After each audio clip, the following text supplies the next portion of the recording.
Bismillahirrahmanirrahim. Assalamualaikum warahmatullahi wabarakatuh. Alhamdulillahi alamin wa bihi nasta'in wa ala umurid dunya waddin. Shalatu wassalamu ala asrafil anbiya wal mursalin sayyidina Muhammadin wa ala alihi wa sahbihi ajmain, amma ba'du. Qala rabbi ishrah li sadri wa yassir li amri wahlul 'uqdatam min lisani yafqahu qawli.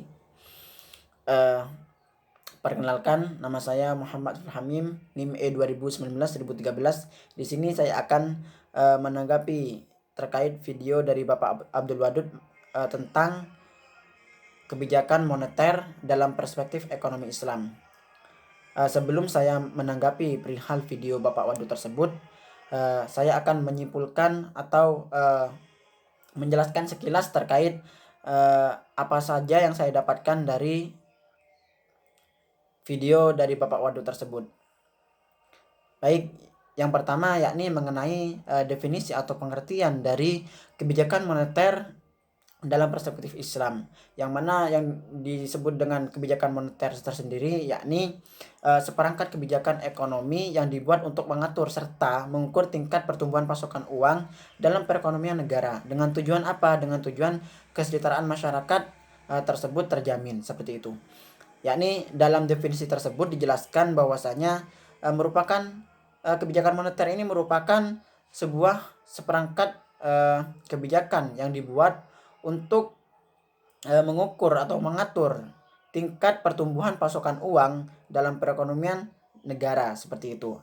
Dengan apa? Dengan tujuan yakni dengan kemaslahatan atau dengan kesejahteraan masyarakat tersebut terjamin.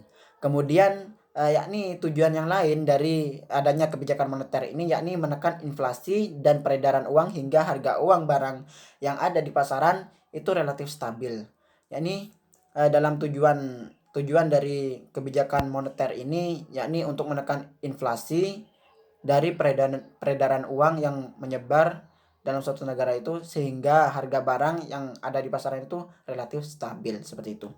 Kemudian poin yang selanjutnya yakni jenis-jenis kebijakan moneter, yang mana dalam jenis kebijakan moneter ini ada dua. Yang pertama yakni kebijakan ekspansif, yang kedua yakni kebijakan kontraktif. Nah, apa sih yang dimaksud dengan kebijakan ekspansif? Yakni kebijakan pemerintah untuk meningkatkan peredaran jumlah uang untuk mengatasi pengangguran dan meningkatkan daya beli masyarakat. Yakni adapun dari kebijakan ekspansif ini dibuat untuk meningkatkan peredaran jumlah uang, yakni dengan tujuan untuk mengatasi pengangguran dan meningkatkan daya beli masyarakat. Nah, seperti yang sekarang ini dengan adanya pemerintah mengeluarkan kebijakan bahwasanya itu banyak bantuan sosial dan juga pemberian THR kepada pekerja-pekerja, yakni dengan tujuan untuk meningkatkan daya konsumsi masyarakat atau rumah tangga, seperti itu. Nah, itu yang dinamakan kebijakan ekspansif. Kemudian yang selanjutnya yang kedua yakni kebijakan kontraktif. Yang mana yang dimaksud dengan kebijakan kontraktif ini kebijakan pemerintah untuk mengurangi tingkat uang yang beredar dengan kondisi negara yang mengalami inflasi. Jadi sudah jelas dalam kontraktif ini berbeda dengan kebijakan ekspansif, yakni berbanding terbalik. Yakni dalam ini pemerintah mengurangi tingkat uang yang beredar dengan kondisi negara itu mengalami inflasi, seperti itu. Kemudian yang selanjutnya yakni tujuan dari kebijakan moneter itu. Nah, yakni ada beberapa tujuan dari kebijakan moneter, yakni yang pertama yakni mengedarkan mata uang sebagai tukar dalam masyarakat. Yakni sudah jelas dengan adanya kebijakan moneter ini bahwasanya pemerintah mengeluarkan uang atau mengedarkan uang kepada masyarakat, yakni untuk sebagai uang tersebut sebagai alat tukar yang sah. Jadi seperti itu. Ini yang akan menggerakkan perekonomian dalam suatu negara tersebut. Kemudian yang kedua yakni menjaga kestabilan harga. Mengapa? Karena dalam kebijakan moneter itu kebijakan atau peraturan yang dibuat oleh pemerintah itu dengan tujuan yakni menjaga kestabilan harga. Kemudian yang ketiga yakni untuk menjaga kestabilan ekonomi dengan apa? Yakni harga barang yang tidak terlalu murah dan tidak terlalu mahal, seperti itu.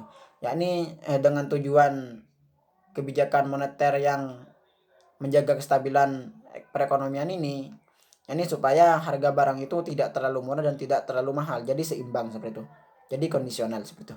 Kemudian selanjutnya yakni memperluas peluang lapangan pekerjaan atau membuka peluang lapangan pekerjaan seperti itu. Ini dengan adanya kebijakan moneter ini juga bisa meminimalisir adanya pengangguran seperti itu. Yakni dengan dibuka adanya lapangan pekerjaan. Kemudian yang selanjutnya yakni memperbaiki neraca perdagangan, kemudian distribusi likuiditas yang optimal. Yakni adanya penyaluran likuiditas yang optimal, yang mana likuiditas ini sendiri kemampuan untuk membayar tagihan jikala saat jatuh tempo seperti itu. Yakni penyalurannya ini dilakukan oleh kebijakan moneter dengan optimal seperti itu.